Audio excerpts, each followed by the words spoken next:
আল্লাহর ঘোষণা দেওয়া একটা আদর্শ আছে দুনিয়ায়, কয়টা বলেন বলেন? আল্লাহ নিজে ঘোষণা দিয়েছেন যে এই আদর্শটা মেনে চলো। ইয়াসিন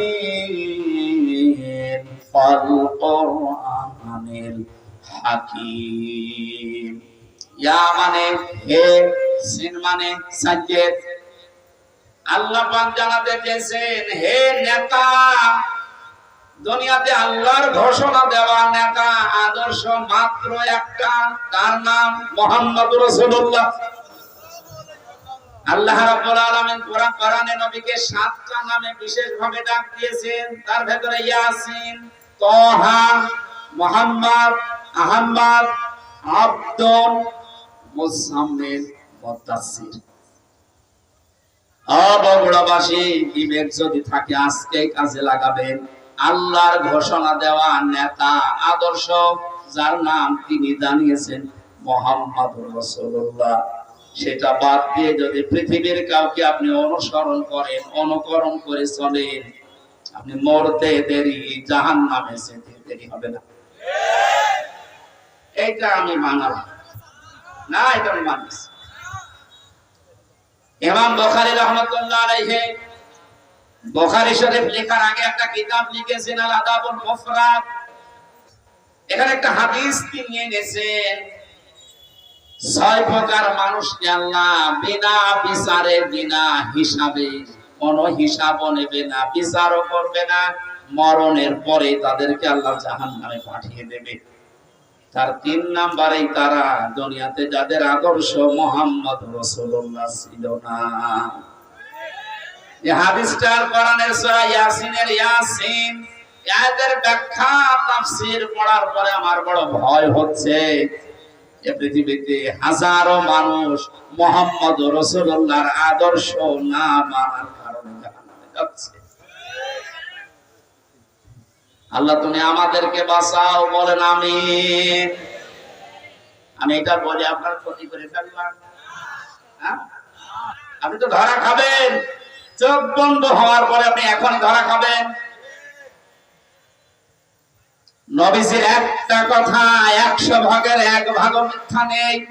যাদের আদর্শ এখনো ঠিক হয়নি, মুহাম্মদ রাসূলুল্লাহ বাদ দিয়ে অন্য কাউকে যারা মেনে চলছেন, এখনই তওবা করে পরিবর্তন হবে। না তো আপনার কোনো হিসাব নেই, বিচার নেই, আপনি মরে গেলেই বিনা হিসাবে, বিনা বিচারে জাহান্নামে। আল্লাহ তুমি আমাকে সহ যারাই আমরা এসেছি এটা বুঝে মানার তৌফিক এখনই দান করো। আরো জোরে বলেন।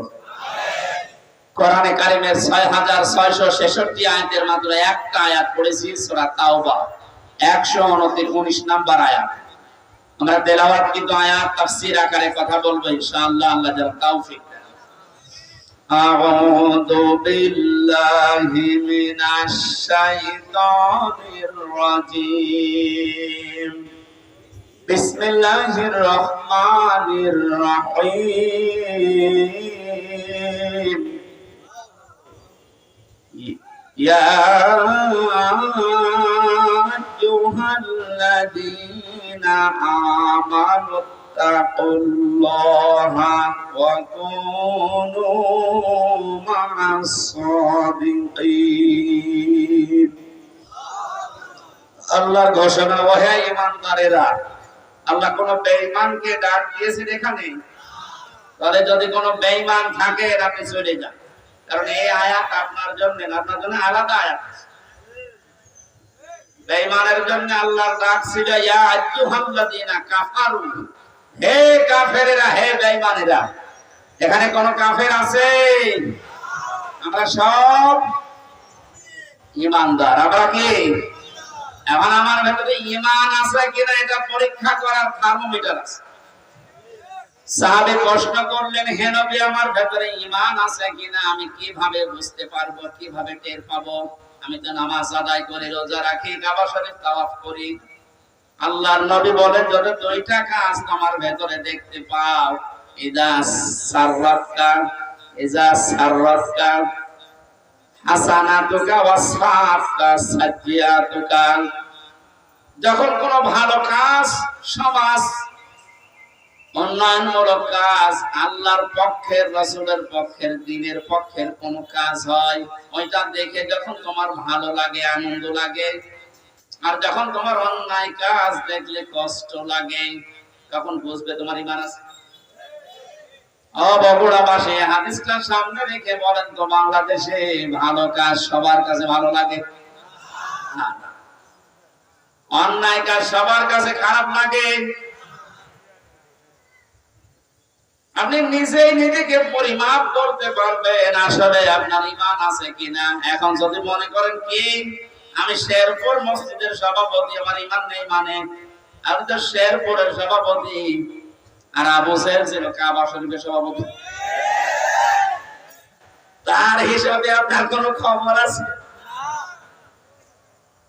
শেরপুর বাংলাদেশে কয়জন চেনে? আর কাবা শরীফ সেই জায়গার সভাপতি হয়েও বেঈমান জাহান্নামে গেছে, আর আপনি শেরপুরের সভাপতি হয়ে বগল বাজাচ্ছেন যে আমার ঈমান নেই। মানে ভালো কাজ যার কাছে আনন্দ লাগে না, অন্যায় দেখলে যার কাছে কষ্ট লাগে না, সে যেই হোক ওটা বেঈমান।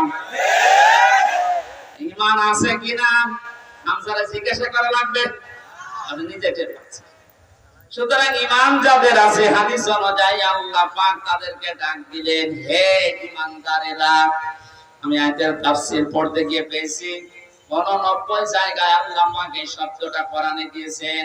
আর যখনই ঈমানদারকে তিনি ডাকবেন, তখন তার কুদরতি হাত এভাবে উঁচা করে ডাকেন, ইয়া আইয়ুহাল্লাযীনা আমানু।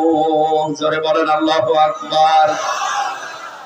89 জায়গায় আল্লাহ ডাক দিয়েছেন, তার ভেতরে এইটা একটা, ইত্তাকুল্লাহ, আমি আল্লাহকে ভয় করো, ওয়াকুনু মা'আস সাদিকিন, আর সত্যবাদী যারা তাদের সঙ্গে থাকো। আয়াতের নির্দেশ দুইটা, কয়টা? আল্লাহকে ভয় করো, সত্যবাদী যারা আছে তাদের সাথে থাকো। বোঝা হয়ে গেছে না? আল্লাহুম্মা আমিন। মানে আপনি বলছেন বোঝা হয়ে গেছে। এবার আসেন তো এই দুইটা শব্দের ব্যাখ্যা যায়। কোন আয়াত থেকে যদি কেউ তাফসীর শুনতে চায়, পড়তে চায়, তাফসীরে মাযহারি আল্লামা সানাউল্লাহ পানিপতি রাহমাতুল্লাহ আলাইহি লিখেছেন, কেউ যদি কোরআনে কারীমের কোন আয়াত থেকে কথা শুনতে চায়, কমপক্ষে 5টা বিষয় থেকে তাকে আগে কথা শোনা লাগবে। 1 নম্বরে শুদ্ধ তেলাওয়াত, যেটা করলাম। 2 নম্বরে সে যেই ভাষায় কথা বলে ওই ভাষায়, মাতৃভাষায় অর্থ, এটা শুনলাম। 3 নম্বরে ওই আয়াতের ঐতিহাসিক প্রেক্ষাপট, শানে নজুল যেটা বলা হয়, ব্যাকগ্রাউন্ড, এটা আমি বলবো এখন। 4 নম্বরে আয়াতের বাস্তব শিক্ষা দেওয়া লাগবে। ওই মানধাতা বলে কি হয়েছে বলে বাদ দিন, এখন বাস্তবতা অনুযায়ী আয়াত আমাদেরকে কি দিতে চায়, এই শিক্ষাগুলো জনগণের সামনে দেওয়া লাগবে। 5 নম্বরে আয়াত থেকে যে শিক্ষাগুলো পাবে ওইগুলো নিয়ে বাড়ি যে আমল করবে।